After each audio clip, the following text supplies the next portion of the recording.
conversation focused on social mission. I think that's the exciting thing. If we can jump on the bandwagon of Macron, which I think is exciting, and start to ask all the big companies to think about social impact, social mission, start engaging with the stakeholders, I think that's exciting. So I think that's the dream, that we start to get politicians engaged, we start to get media engaged, and we start the conversation on social impact.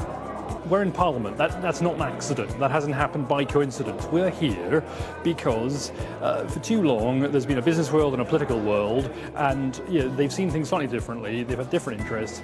They now have a shared understanding that it is really important to bring a proper sense of fairness into business, that business needs to do things more fairly, be seen to be more fair, to have more of a social impact, because only that way can we deliver continued social consent, social support for a good, vibrant, profitable business sector. Perhaps what we need is an alternative way of measuring social impact, of kind of ingraining that into business culture, so that big companies, much in the same way that they report gender pay gaps, think about reporting instead their social impact and get measured on a series of metrics, which I think could make a real difference to the way that investors look at business and to the way they're run, which ultimately is the aim. So I think that Philip's really onto something. I think it's an idea whose time is really coming.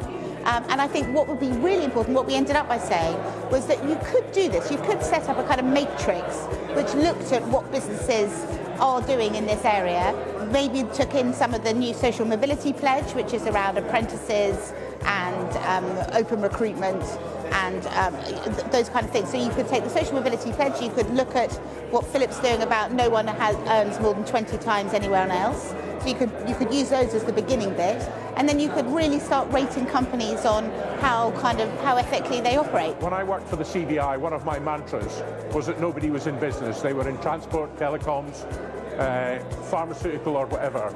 It's difficult to generalise, but what Philip described was an important principle, that all the people should feel engaged in their work and should feel a degree of control, an ability to contribute and to decide. And that, again, like financial management, requires a degree of empathy and discipline by management, because in the end, the human capital is still the main asset of most businesses. We're talking right now in the middle of the AGM season, right? So you've got shareholders up and down the country, big and small, starting to ask quite awkward questions about exactly what the businesses they invest in are up to, whether that's because they're not making profits, whether it's perhaps they're being exposed for not quite doing the right thing or having the wrong kind of culture. The pressure is coming from investors now, and they definitely want to see change. At the same time, we've got workers looking at things in a different way. We've got the sense of intergenerational unfairness, and all of those are kind of drivers, societal drivers, which could see perhaps cultural change in business. I think in many ways, business is ready for this debate. I'm really interested in Philip's approach to thinking not only how business is structured, but how business is structured can change what business can do. So that idea that a business well structured that allows its stakeholders, in the widest sense of that word, to have impact over decision making, can suddenly become a business that does really good things for us as a society and to become more sustainable and to make all of those buying decisions for us as consumers easier, because then we have to stop choosing between good companies and bad companies and can just choose between good companies and good companies. After the crisis of 2008, a lot of think tanks have been created and to understand what was happening. The idea was we decided to say that it was a governance problem. By saying so, America have been launching some new product to fight against governance problem, but by limiting this product to save the head of the CEOs that were in trouble at the time. We have decided to take a different scope, and imagining that there was a lack of a word in our social world was the cooperation, a collective action by people to do something that ordinary citizens would expect. Then we decided to create something which was pragmatic, a new kind of company, and we called it Purpose Company, Société à Mission, Entreprise à Mission. There's some big enterprise in France, but I think there is a danger. There's some good stuff in here. You know, if you take Welsh Water as mentioned, they're a social business from day one. They've been that social business. I think there are some good examples, but we don't probably highlight examples. I think in France, if you just look at the way pension funds invest their money, there is a requirement for them to actually invest a percentage of it in socially responsible funds, etc.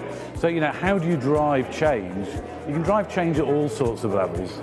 You can drive change on investments. So one of the things in Big Issue, we've got in partnership with Columbia Threadneedle, we have a social bond fund, which is positively screened. So it's top quartile performer for Columbia. We advise on it, but actually that is changing the way that people can choose to invest. That will only take bonds out in organisations that are creating health and well-being outputs, employment, housing.